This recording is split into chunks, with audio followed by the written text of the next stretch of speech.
All right, we're back again, this time with the fourth shadow project in a row, and it's probably going to be my last right now. But I could not pass up the opportunity to do this iconic introduction of Captain Jack Sparrow. So I grabbed a photo off the internet and I started tracing right away because I know there's way too much noise in this picture to get what I want. And also, this is one of those pictures where you have to have some of the surroundings included, otherwise the pose is not going to make any sense and you have no context for where they are and what they're doing. So I knew that it was either a perfect trace or having to do it manually. And there's no way you could get a perfect trace. There's no way you could get a perfect trace out of this. So I had to do this in segments, like I did in the last project: the core, characteristic, silhouette, and then all the add-ons, if you will, the hair and the bandana, and some of the other aspects of the silhouette and the characteristics. I had to do those by hand in smaller segments just to not mess everything up. Um, so as you saw there, the basic silhouette was pretty easy to do pretty quickly. And after that, I just start to add elements of the surroundings that I need to have in the um, con, con not configuration. What's the word? Composition. In the composition to get the effect that I need and the context that I need. So I'm making the little foremast thingy that he's standing on, and I'm adding the sail below and adding some ropes to sort of tie it together, no pun intended. I have a plan of using the canvas of the sail as the background for the text, so I'm making it bigger than it's supposed to be, strictly speaking, because I know I have an idea that I'm going to need to use that space. So basic silhouette done. I'm just making some more background stuff here because I can't just have a boom and a sail floating in thin air. I need his left hand to lean on something. I need the I frankly I need the whole thing basically. So I'm making up some basic shapes to get the effect that I want. I'm not terribly concerned with getting it one to one with what is already there. I don't really care about that. I just care about giving some context to the pose and adding in the necessary elements to make this look the way it's meant to be.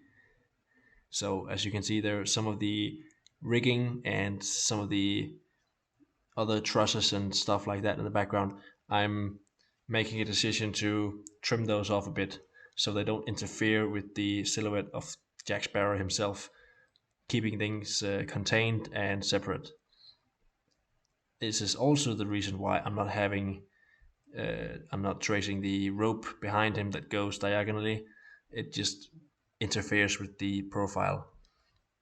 But I am making the flag, and because of the way that the silhouette thing looks and the way it works, I'm actually altering the path of the flag to make it seem like it doesn't fly in the wrong direction. It looks weird the way it was. So I'm making up the second half of the flag, adding some wrinkles there, giving it some depth. Not sure what I'm going to do with it yet, but at this point I'm just making them and giving them some tapers to really add that extra effect. But so far so good. I have pretty much my whole composition. I'm putting that in there now, and I'll leave coloring off for later. But I know I'm going to want to have some space for text, and I'm going to write a whole three words this time, which is a new biggest for me. Um, these silhouettes are pretty minimalistic, but this time I couldn't leave out. You can't write Jack Sparrow without writing Captain in front. That's just the rules. So I started off mapping out the words and how I thought those were going to fit together. And this writing process is actually one of the longest I've had for such a short sentence. I think it took me about a solid hour to make these 3 lines of text, just these 3 words. Because this skeleton Sherman's, which I'm now totally calling it in my head, has a certain effect that I'm going for, which is harder to plan about than what I usually do. So you might be tired of hearing this, but I never really plan ahead. And it's especially hard to not plan ahead when you do this sort of thing. So what I'm actually doing, instead of, like, I could sit down and plan ahead, but I'm not going to do that. So what I'm doing instead is I'm making iterations as I go, taking it as far as I can see with one set, making a copy of that, and then taking that to the next level, making a copy of that, and then taking that to a further level, just reiterating on every sort of generation of words as I go. And eventually something clicks and I get a direction and I find some inspiration, and then it just works out magically, like it always does. But right now I'm just seeing how I can cut up the sentences, the letters, while still being readable, with a very liberal definition of readable. And at the same time, I'm trying to make everything fit together, not just in the horizontal space, but this time I've got 3 lines on top of each other. So I've got some verticality as well that I need to, well, I need to play into it or I need to avoid it. And I tried my best to lean into it and make it coherent in both directions. At the same time, I'm also trying to still keep a lot of horizontal symmetry, if you can call it that, by having some extra long horizontal lines wherever I need them, and 1 or 2 places where I don't strictly need them, but I still want them in.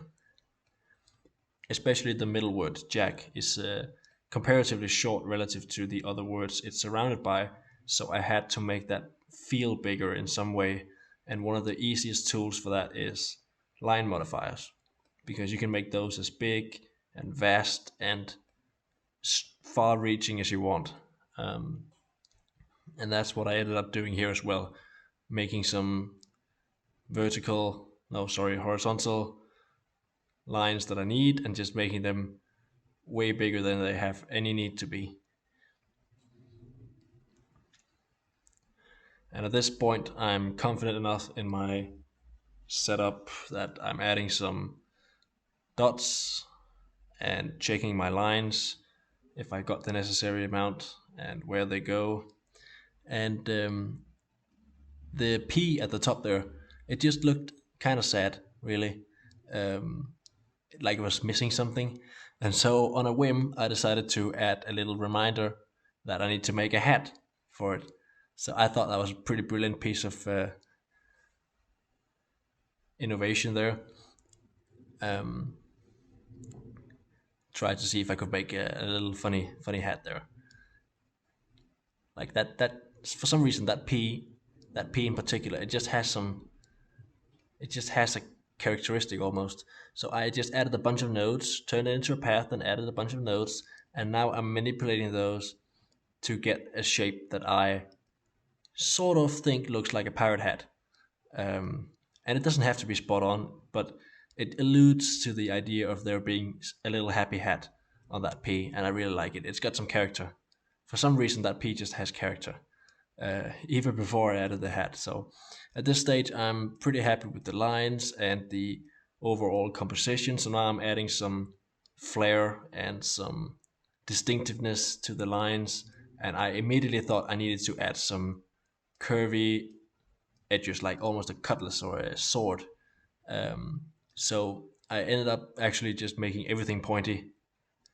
It somehow just fit with this piece of text, and adding some, I don't even know what that is, an arrow or something to one of the decoration lines. It doesn't do anything, that line, but it just fills up some space and it looks good. So, that's legit. And I ended up actually just putting effects on pretty much everything. Sometimes you can overdo it, but this time, because the text is so simple, adding some extra flair and character to the text actually just gives it even more of an impact. If there's a lot of text, inversely, you should probably do a minimum of effects. But with the text being as it is, uh, with its already distinctive skeleton appearance, I think this is warranted and it looks pretty good. I actually ended up, you can see there, I just made the arrow into the actual line instead, and that actually looks way better. So it has a purpose now, and I'm just about done. I think this looks pretty good, and so I'm actually ready to finalize this and add a couple of sharp corners wherever I think I need them. No, actually, I just decided to skip that. No sharp corners. So text done. Now it's time to look at some of the colorings and the background. And at first I thought a sunset would look pretty badass. So I started leaning into the orange texture a bit, some dark Caribbean sunset or sunrise, whatever, and trying to sort of give it that canvas look, that brown texture, instead of pure black for the background for the text. And I mean, this looks pretty okay, but at the same time, I wasn't really feeling it. It wasn't really what I was trying to depict, so I tried to add some more detail to the sail. It just looked kind of too bright, too flat. So I tried to add some depth to it by giving it a blur around the edge to sort of make it, I don't know, seem like it bulged out or something. But it was just, it was too, it wasn't it wasn't enough. It wasn't good enough. And I tried playing around with the sunset a bit, make it more epic, I guess, but the sunset didn't really work for this. So instead, I turned it back into what it was really supposed to be all along, the bright sky just as he arrives in Port Royal. This made it work far better. So I did that. I changed up my method of applying the texture into a gradient instead, a circular gradient, to see if I could make it less flat that way. And I had some mixed success, but I really liked the sky, so I added some clouds there, just some simple watercolors, to really make that not boring. And at the end here, just before I finished it, I again toyed with the idea of making some limited two-tone color gradient shadow thingy, where I just grabbed a part of his clothes just to give the shadow a little bit of depth. But none of it worked out and none of it looked good, so I just decided to say nope and leave it at the total shadow. And I mean, no, I tried to get that shape into a sort of order, maybe use it a little bit, but I mean, no, the lighting just looks completely weird using that shape in that manner. So no, just leave it as it is. We got the silhouette, we got the flag, we got the mast, and we got the project. So it's done.